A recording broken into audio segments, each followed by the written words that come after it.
So ito na yung 2018 natin na Honda Jasmine na lalabas mamaya. And so hindi talaga RS to, naka RS look lang. So ang kinis ng body nito, very minimal hairline scratches.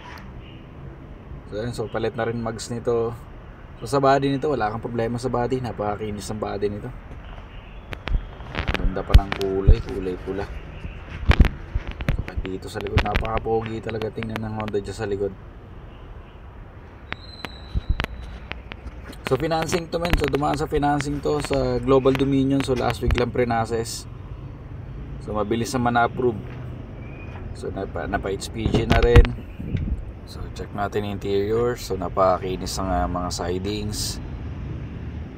So pati mga upuan, nakaganda rin ang floor matting nito. Tapos naka leather seat cover.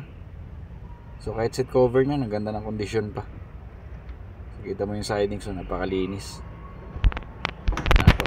ng sidings. So kahit naman body nito, so mga ano lang talaga, mga hairline scratches lang.